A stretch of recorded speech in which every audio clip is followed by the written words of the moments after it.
Hari ini kita sudah berada di bulan Rajab, tanggal 7 Rajab tahun 1442 Hijrah, bertepatan dengan tanggal 19 Februari 2021. Artinya kurang dari 2 bulan lagi kita akan memasuki bulan suci Ramadan. Dan doa yang sering dibaca oleh baginda Nabi Muhammad SAW apabila tiba bulan Rajab adalah Allahumma barik lana fi Rajab wa Sya'ban wa ballighna Ramadan. Ya Allah, berkahilah kami di bulan Rajab dan Sya'ban, dan sampaikanlah kami di bulan Ramadan. Amin ya rabbal alamin. Semoga kita semua yang hadir di masjid ini diberikan kesehatan, umur, serta keimanan yang istiqamah, sehingga kita bisa berjumpa dengan Ramadan berikutnya. Amin ya rabbal alamin. Kembali ke tema kita adalah bekal kita untuk menuju Ramadan. Tentu berbicara bekal, kita kembali mengintrospeksi diri kita, bagaimana hubungan kita dengan Allah selama ini, dan bagaimana hubungan kita dengan sesama manusia selama ini. Duribat alaihim sillatu ainama tuqifu illa bihablim minallahi wa hablim minan nas. Mereka diliputi kehinaan, kata Allah, siapa saja dimanapun mereka berada, illa bihablim minallahi wa hablim minan nas, kecuali mereka yang bagus hubungannya dengan Allah dan bagus pula hubungannya dengan sesama manusia. Ali Imran 112. Oleh karena itu, jamaah yang saya hormati, mari kita introspeksi bagaimana hubungan kita dengan Allah selama ini. Saya yakin kalau sholat kita sudah semua menghafal tata caranya, rukun-rukunnya, syarat sahnya, hal-hal yang membatalkan sholat. Karena itu saya tidak akan membahasnya di tempat yang penuh berkah dan terbatas ini. Yang ingin kami angkat adalah intinya sholat, inti daripada segala amal ibadah, yaitu zikrullah. Kenapa zikir ini penting kami angkat? Karena ini kadang dianggap sebagai sesuatu hal yang sepele, sehingga pada saat kita beribadah kita tidak fokus, kehilangan intinya. Walaupun secara syar'i kita gugur kewajiban kita, tetapi bobot daripada sholat atau ibadah-ibadah yang lain yang kita kerjakan itu menjadi berkurang. Nah, kenapa hal ini kadang kita anggap sepele? Karena kita tidak mengetahui fadilah atau keutamaan yang dikandung oleh zikir itu sendiri. Tidak ada ibadah yang ritual yang ada di dalam syariat agama kita yang terlepas dari zikir. Mulai daripada syahadat.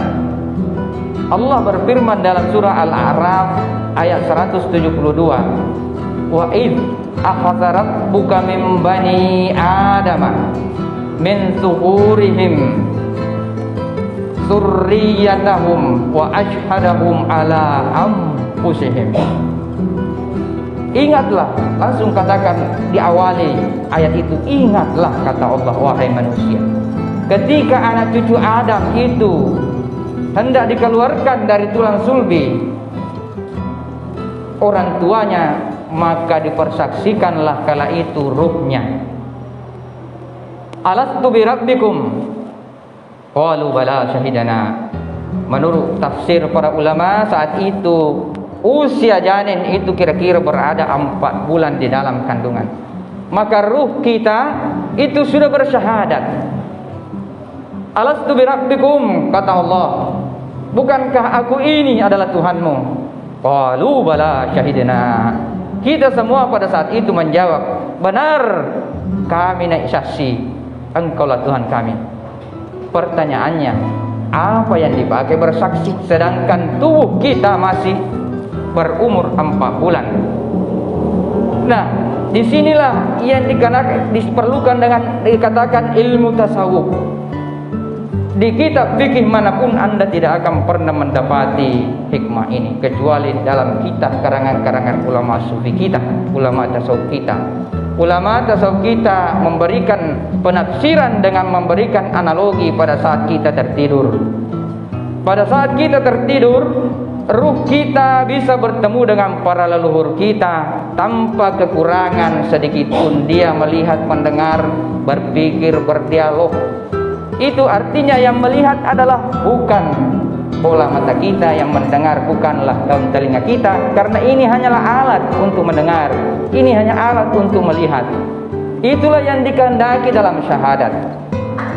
Kita harus mengarahkan potensi diri kita untuk bersaksi, menyaksikan kekuasaan Allah, kebesaran Allah, baik yang terdapat di langit maupun pada diri kita sendiri. Wa fi anfusikum afala tubsirun, pada dirimu sendiri, kenapa kamu tidak melihatnya?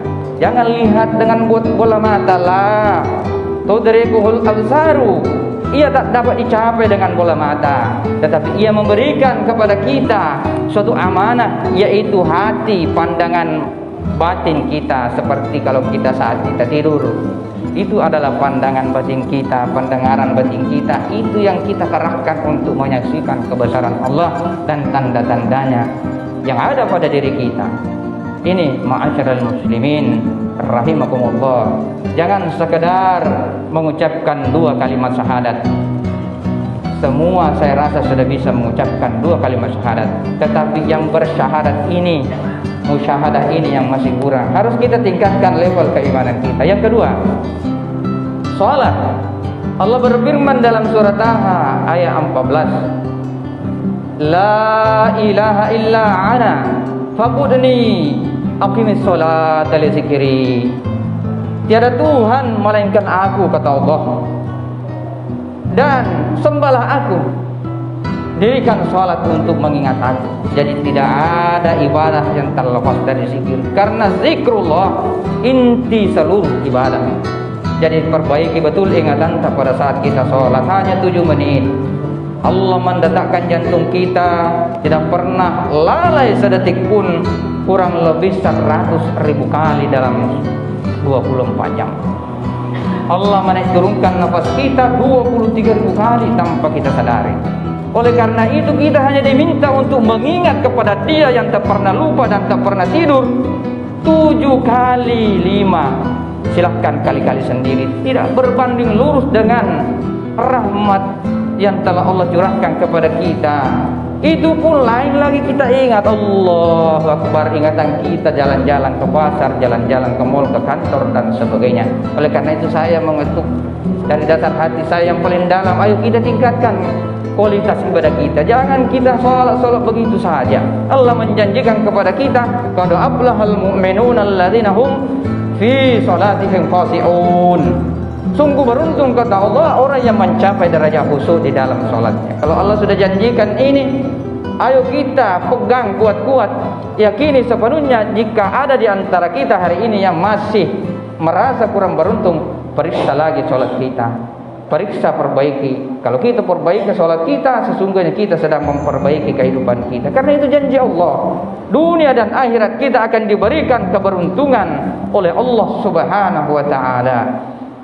Ini bahkan sholat itu dikatakan wala zikrullahi akbar, inna sholata tanha anil fahsya'i wal munkar wala zikrullahi akbar. Hampir setiap khatib mengucapkan kalimat ini sewaktu hendak turun dari mimbar, karena ada pesan yang ingin disampaikan. Cuma kadang kita tidak mengerti. Salat itu, kata Allah, adalah zikir yang paling besar. Kenapa dikatakan zikir paling besar?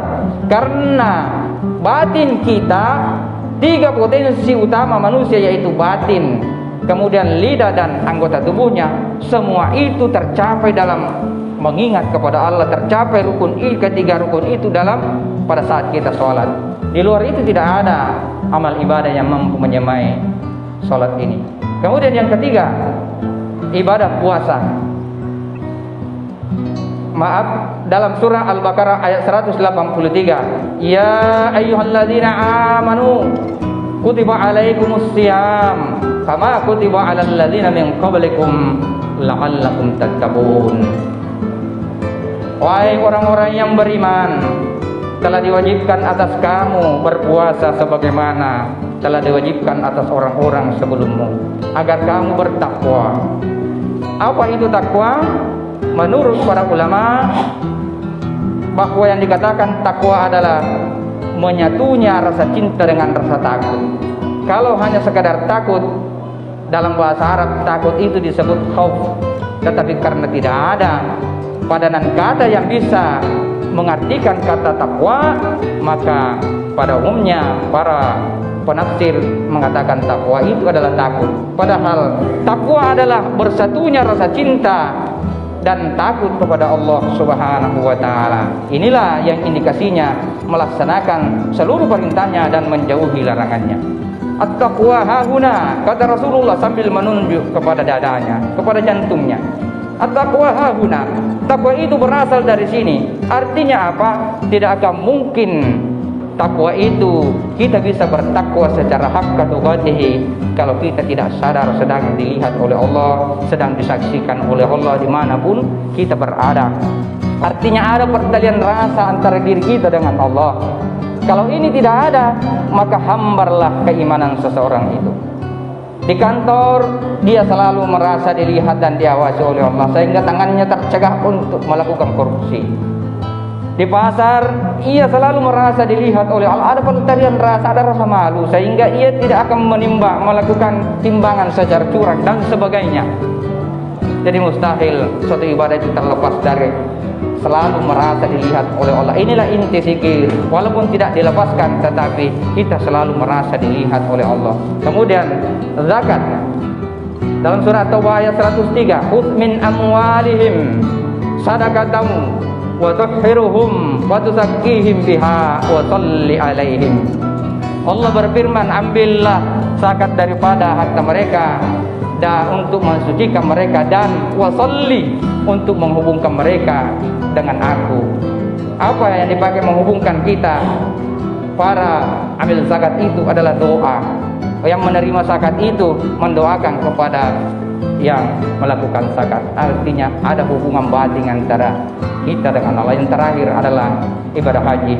Ibadah haji juga terdapat dalilnya dalam surah Al-Hajj ayat 28. Liyashhadu manafi'a lahum liyazkuru smallahu fi ayyamin ma'lumat.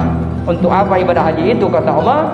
Agar mereka para tamu-tamu Allah itu menyaksikan manfaat daripada ibadah haji itu, wa yazkuru smallahu, dan agar mereka mengagungkan namaku, kata Allah, mengagungkan nama Allah pada hari-hari yang telah ditentukan. Oleh karena itu tidak ada ibadah yang terlepas dari zikir. Ayo kita biasakan zikir, baik dalam zikir batin maupun zikir lisan, apalagi dalam pada saat kita sholat.